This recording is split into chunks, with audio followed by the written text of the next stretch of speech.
Good morning classes. 11वीं class के सभी बच्चों का एक बार फिर से स्वागत है। आपने इस कोविड-19 में इतनी मुसीबत से ये 4-5 महीने गुजारे। यूपी बोर्ड प्रयागराज, हमारे शहर सहारनपुर के DIS महोदय और RC public inter college, RC public वैदिक इंटर कॉलेज के प्रधानाचार्य श्री भगवान जी, बाबू नकली राम जी, मैं इन सब का और जितने हमारे स्टाफ के हैं, सभी सब्जेक्ट पढ़ाने वाले जितने क्लास टीचर हैं, सब्जेक्ट टीचर हैं, उन सबका दिल से स्वागत करता हूं कि उन्होंने एक बार फिर से इस नए सेशन में इन बच्चों के लिए फिर से एक नई सुविधा जो आपके लिए ग्रुप के द्वारा उपलब्ध हो रही है और आज से लगातार आपके पास पहुंचती रहेगी, प्रारंभ की है। तो आज हम 11वीं क्लास में इंग्लिश में लाइट ऑफ एशिया लेते हैं। ये लाइट ऑफ एशिया एक प्ले है, नाटक के रूप में है। इसमें 3 नंबर का या 4 नंबर का एक क्वेश्चन आता है, उसके बारे में हम आपको हल्का सा इंट्रोडक्शन देंगे और अगली क्लास में हम आपको इन सब के बारे में बताएंगे कि उस लाइट ऑफ एशिया में है क्या। लाइट मीन्स प्रकाश, एशिया मानी जिस महाद्वीप में हम रहते हैं, तो इस महाद्वीप में एक प्रकाश का पुंज उत्पन्न हुआ था, उसी के बारे में ये introduction of play light of Asia के बारे में हम बताने जा रहे हैं कि ये लाइट ऑफ एशिया हमारे भारत के नज़दीकी देश नेपाल से संबंधित है, जहां कभी एक कपिलवस्तु नाम का राज्य हुआ करता था। छोटा सा राज्य था जिसपे शुद्धोधन नाम का एक राजा राज्य करता था। उनकी पत्नी महामाया देवी जी थी। 20 साल तक उनके कोई संतान नहीं हुई थी और 20 साल बाद उन्होंने बड़ी तपस्या के द्वारा साधु संतों की शरण में आकर, जिस साधु का नाम था जो हिमालय से आया था आसित, उस आसित के माध्यम से एक ऐसा फल प्राप्त किया जो उनके यहाँ सिद्धार्थ नाम का बेटा उत्पन्न हुआ। ईश्वर की ऐसी माया थी कि उनकी माता महामाया देवी जी 1 हफ्ते बाद इस जीवन लीला को समाप्त करके चली गई। अब केवल उनके परिवार में शुद्धोधन यानी कि पिता और सिद्धार्थ बच्चे थे। सिद्धार्थ का नाम सिद्धार्थ इसलिए रखा गया था क्योंकि शास्त्र बताते थे, आसित जिसने आशीर्वाद दिया था उस साधु ने बताया था कि जो अर्थ को सिद्ध कर दे, प्रूव कर दे, उसी को सिद्धार्थ कहते हैं, इसलिए सिद्धार्थ नाम पड़ा था। राजा शुद्धोधन अपने बेटे को लेकर बड़ा ही चिंतित हुआ करते थे कि इसका पालन पोषण कैसे होगा। उन्होंने चन्ना और चित्रा, चन्ना रथ चलाने वाला था और चित्रा वहां पर उनकी दाई के समान काम करने वाली थी, उनको रख दिया था। इस तरीके से उनका लालन पालन बड़े प्यार से हो रहा था। एक दिन राजा शुद्धोधन ने 7 सपने देखे और ऐसे भयानक सपने देखे जिनके माध्यम से वे एकदम चौंक गए कि अब क्या होगा हमारे इस राज्य में, हमारे इस बेटे सिद्धार्थ का क्या होगा। इस सपने में उन्होंने देखा कि राजकुमार एक ऊंची मीनार पर चढ़ गया और वहां से सोने जवाहरात को बिखेर रहा है। एक चक्र लिए हैं, चक्र चल रहा है, एक झंडा है, झंडा गिर पड़ा है, उसे पूर्व दिशा से लोग आ रहे हैं और लेकर भागते चले जा रहे हैं और झंडा तेज हवाओं के कारण फट चुका है। 6 हाथी जो चल रहे हैं तो ऐसा लग रहा है जैसे जमीनें हिल रही हैं। रोने वाले लोग दिखाए गए, ड्रम दिखाया गया, ढोल दिखाया गया जिसे पीट रहा है राजकुमार। राजा शुद्धोधन डर गए। उन्होंने सोचा ये 7 सपने कैसे हैं, इनका अर्थ क्या है। उन्होंने सबसे पूछा जितने मंत्री थे, लेकिन कोई ठीक से जवाब नहीं दे पाया। तो बाद में उसी आसित नाम के साधु सन्यासी को बुलाया गया, जिसके आशीर्वाद से उनके यहाँ 20 साल बाद इस सिद्धार्थ नाम के बेटे ने जन्म लिया था। उस आसित साधु ने बताया कि 7 सपनों का कुल मिलाकर अर्थ यह है कि महाराज आपका बेटा इस राजमहल की सुविधाओं को त्याग कर एक नए धर्म की स्थापना करेगा जो पूरब दिशा की ओर जाएगा और पूरब में उसका सारा धर्म फैल जाएगा और राजकुमार के भय के कारण जितने भी गलत काम हैं वो उस राज्य से दूर हो जाएंगे और लोग अच्छे अच्छे काम किया करेंगे। ऐसा उन 7 सपनों में दिखाया गया और बताया गया कि इस राजकुमार की सुरक्षा करो, अन्यथा ये राजमहल की सुविधाओं को छोड़कर चला जाएगा।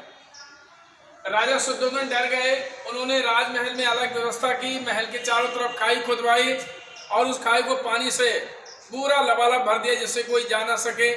वहां पर केवल चन्ना और चित्रा रहा करती थी जो उनका मन बहलाती थी और उनसे बातचीत किया करते थे। खाने पीने की सभी सुविधाएं जो एक जीवन के लिए चाहिए वो राजकुमार सिद्धार्थ के लिए महाराजा शुद्धोधन के द्वारा उपलब्ध करा दी गई थी। लेकिन धीरे धीरे करके उनका मन उस राजमहल में नहीं लगता था।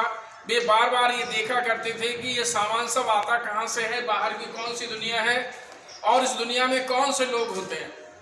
तो इस तरीके से वो बड़े परेशान रहते थे। उन्होंने एक बार अपने साथी जो रथ चलाता था चन्ना, उससे पूछा कि चन्ना, ये हवाएं चलती हैं, पक्षी आते हैं, फूल खिलते हैं, सामान आता है, ये सब कहाँ से आता है? तो चन्ना ने बताया ये सब बाहर से आता है। बोले बाहर से आता है, ये बाहर क्या है? बोले हमें एक बार बाहर दिखा दो। ये सूचना बाहर देखने के लिए राजा शुद्धोधन के पास चन्ना के द्वारा पहुंचाई गई। तो चन्ना ने कहा कि ठीक है, हम आपको ले चलते हैं। राजा जी डर गए थे। उन्होंने नगर को पूरा साफ करवा दिया और ये हिदायत दिला दी कि कोई भी बीमार, बूढ़ा, लाचार, भिखारी, कोई ऐसा दृश्य सड़क पर उपलब्ध ना हो जिससे कि राजकुमार का मन द्रवित हो जाए।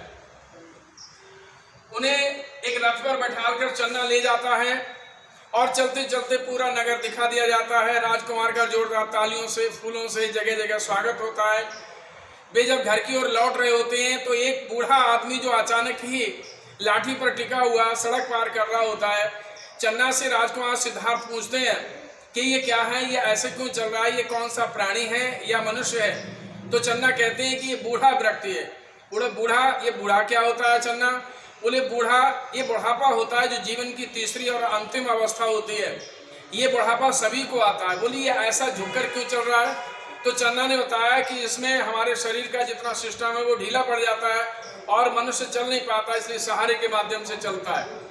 राजकुमार सिद्धार्थ बड़े ही चिंतित हो गए। उन्होंने कहा कि यशोधरा इतनी सुंदर हैं, हमारे पिता इतने सुंदर हैं, हम इतने सुंदर हैं, तुम इतने सुंदर हो, क्या चन्ना हम सब एक दिन बूढ़े हो जाएंगे? तो चन्ना ने जवाब दिया कि हाँ, समय एक दिन सभी को बूढ़ा कर देता है। राजकुमार का मन दुखी हो गया। बोले कैसा ये संसार है, कैसा समय है, चलो चन्ना हम आप वापिस चलते हैं। सिद्धार्थ अपने राजमहल में चला गया, लेकिन उसे चैन नहीं पड़ा। इतनी सुंदर पत्नी यशोधरा के साथ रहने के बाद भी वो बेचैन रहा करता था। बीणा और खिड़की पर रखे हुए बाकी सब बाजी के यंत्र जब हवा के झोंके से लहराया करते थे, उनमें आवाजें उठती थी, तो राजकुमार सिद्धार्थ को ऐसा लगता था कि संसार बुला रहा है। वो चिल्ला पड़ते थे और ये कहा करते थे कि हाँ मैं आ रहा हूँ, संसार मुझे बुला रहा है, मैं तुम्हारी सेवा के लिए आया हूँ।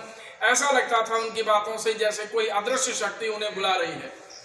वो चौंक जाते थे और यशोधरा भी चौंक जाया करती थी, लेकिन उनका मन शांत नहीं होता था। एक बार राजकुमार सिद्धार्थ ने फिर से चन्ना से कहा कि चन्ना एक बार, अंतिम बार मुझे ये नगर और दिखा दो, लेकिन अब मैं राजकुमारों की तरह नहीं जाऊंगा, सादा भेष में जाऊंगा। राजकुमार सिद्धार्थ को चन्ना फिर से ले गया और महाजन के रूप में, व्यापारी के रूप में, खरीदार के रूप में नगर को घुमाता फिरा। एक स्थान पर राजकुमार ने देखा कि बहुत से लोग इकट्ठे हैं और वहां पर लकड़ियों के बीच में एक अर्थी के रूप में सफेद कपड़े से ढका हुआ एक मृत शरीर रखा हुआ है। राजकुमार ने चन्ना से पूछा कि चन्ना ये क्या हो रहा है? तो चन्ना ने बताया कि ये बूढ़ा व्यक्ति शायद कोई मर चुका होगा। बोले बूढ़ा जैसा वो पहली बार देखा? तो बोले हाँ, जब जीवन साथ छोड़ देता है तो मनुष्य इस आत्मा से, इस शरीर से दूर हो जाता है। बोले चलो चन्ना देखते हैं क्या होगा। बोले ठीक है। वो देखते रहे। अर्थी को कंधे पर उठाया गया। आगे एक छोटा सा बच्चा जिसका सर मुड़ा हुआ था, बाल उतरे हुए थे, एक मिट्टी की हांडी लेकर आगे आगे चल रहा था। उन्हें शमशान घाट ले जाया गया और ले जाने के बाद उन्हें लकड़ियों की जो चिता बनी हुई थी उस पर रख दिया गया। राजकुमार बड़े चिंतित होते जा रहे थे कि आखिर ये माजरा क्या है, इसे लकड़ियों पर क्यों रखा गया। थोड़ी देर बाद जो बच्चा चल रहा था उसी ने उस चिता के लिए आग जला दी और वो जो मृत शरीर था वो धू धू करके जल उठा। उन्होंने राजकुमार सिद्धार्थ ने चन्ना से पूछा, बोले चन्ना ये सब क्या है, ये बच्चा कौन था और इसने इस डेड बॉडी को, इस मृत शरीर को क्यों फूंक दिया? बोले ये इसका पुत्र था और पुत्र का कर्तव्य ये होता है कि वो अपने पिता के लिए फूंक दे। तो शायद ये पुत्र रहा होगा और पिता इसका मर चुका है। तो संसार का एक नियम है कि अपने के द्वारा ही, बोलिए कैसा संसार है कि जिस पिता ने अपने बेटे को जन्म दिया उसी ने उसे फूंक दिया। मैं इस संसार में अब और नहीं देख सकता। तो इस तरीके से उनकी आंखें सब कुछ देख चुकी थी और वो वापस महल आ गए। उसी रात वो अपने बेटे राहुल को छोड़कर और दूर चले गए, जहाँ जाकर उन्होंने ज्ञान प्राप्त किया और बौद्ध नाम का एक धर्म बनाया। और इसी को हम 11वीं क्लास में लाइट ऑफ एशिया के माध्यम से इस लेसन में पढ़ते हैं। That's all. कोई परेशानी हो तो हमारे नंबर है, इस पर आप संपर्क कर सकते हैं, पूछ सकते हैं। धन्यवाद।